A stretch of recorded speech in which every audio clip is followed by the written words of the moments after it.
Hello friends, welcome.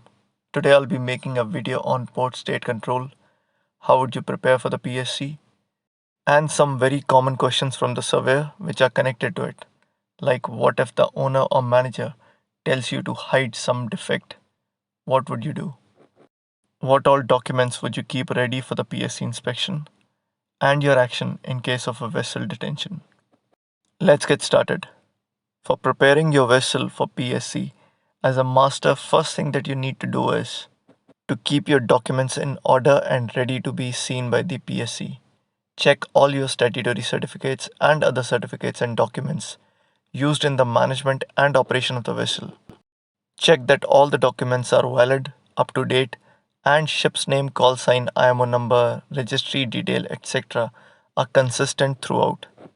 Further, ensure that seafarers' document, including officer's endorsement, medical certificates, are kept up to date and are accurate and available for inspection. This will be the starting point of every PSC, checking documents and certificates. Following inspections will be of the life-saving appliances, firefighting appliances, deck equipments, and engine room equipments. Although every safety equipment on board must be kept in a state of readiness, but these are the equipments which must be paid special attention to, especially for PSC inspection, like drills and training exercises to be conducted and recorded in accordance with the statutory and company requirements. Lifeboat, life rafts, associated equipments, fittings are examined to ensure that they are complete and in good condition. Life saving appliances, service records should be checked for validity. Similarly, for the fire safety system, drills and training exercises must be conducted and recorded in accordance with the statutory and company requirements. Location of portable firefighting equipments examined against the record of safety equipment and fire control plan and condition verified. Fire safety equipment service records should be checked for validity. Then contents of fire lockers are examined to verify consistency with the records of equipment and fire control plan. All equipments must be in good condition and operable. Maintenance and training records of all the systems must be up to date, including fixed firefighting system.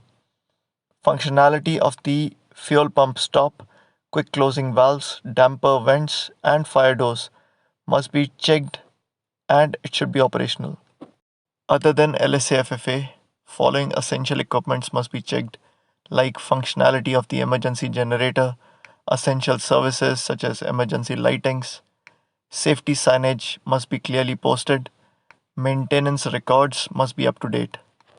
PSC inspector definitely takes a round on the bridge, so the system of keeping the charts and other nautical publications up to date must be effective and thorough. As a master, perform random check on this system. Then with relation to MARPOL, oil record book is to be complete in all respect. Completed pages must be signed by the master. Bilges and savealls must be clean and free from oil residue and other fire hazards.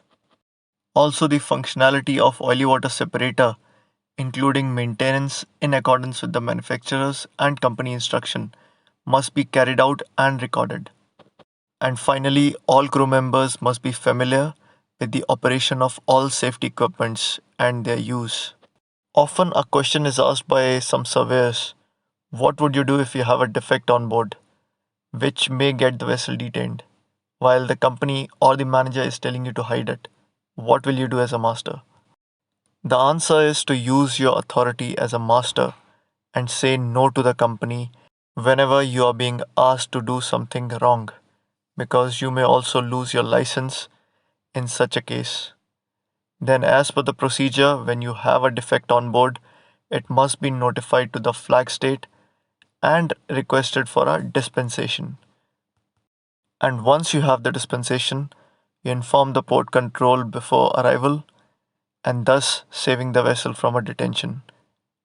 For list of certificates and documents that are checked by the PSC inspector, you may refer Annex 1 of SOLAS, MSc Circular 1462, Fall Circular 127, MEPC 817. All the circulars are basically same. I will not go into the details of all the certificates because I'll be making a separate video in which I'll share a technique, a trick to remember all these certificates in sequence, thus confidently answering another common question in oral exams.